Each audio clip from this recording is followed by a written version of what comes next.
Asher, may mga nag-avail na ng libreng parking fee, libreng parking dyan sa LTR2 o LRT2 Santolan?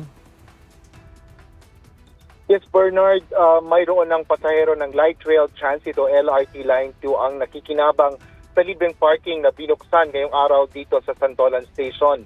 Tipid, partikular na sa gasto sa petrolyo at parking, gayon din ang mas mabilis na transportasyon sa biyahe sa tren. Ito ang hatid ng libreng parking sa mga pasahero ng LRT2, partikular na ang mga sumasakay at bumababa sa Santolan Station.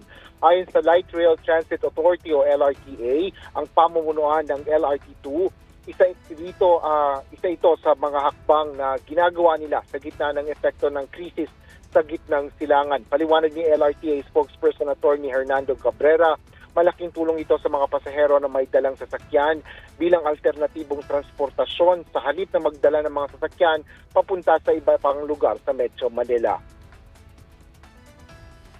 Magmula ngayong araw, nagbibigay na kami ng libreng parking space para sa ating mga pasahero. So ulitin ko, para sa pasahero lang ng LRT2, na sana huwag abusuhin, kasi nga design yung program na ito para makatipid yung ating mga pasahero instead of going all the way galing sa bahay nila papuntang trabaho, may dalang sasakyan, gasto sa gasolina, gasto sa parking. They can park here, they can park libre the whole day. Ito we open at 4 in the morning and then sasarado namin to mga bandang alas 12, O by that time, nakabalik naman na sila rito para balikan nila yung sasakyan nila. And free yun the whole day. Sa ngayon ay pinagbabawal ang overparking. Ito pa dito ang first come, first serve basis. Para hindi naman maabuso ang programang ito at hindi magamit lang ang parking area ng hindi naman pasahero ng LRT2, ipinatutupad dito ang sistema na binuo ng LRTA.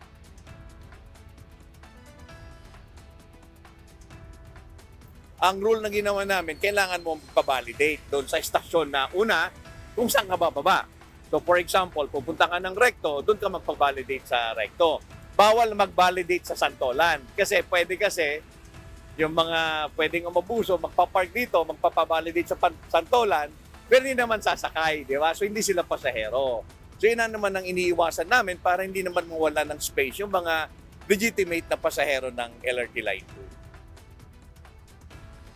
Pinaiting na rin ng LRTA ang seguridad sa parking area sa LRT2 Santolan Station kung saan mayroon ring nakatalagang gwardiya na nagbabantay buong araw, gabi at sa buong araw at gabi sa lugar. Nakatakda ring makagabit ng mga closed-circuit television o CCTV camera sa parking area. Bernard, inihayag ng pamunuan ng LRT2 na patuloy nila itong gagawin hanggang sa maglabas sila ng anunsyo sa susunod.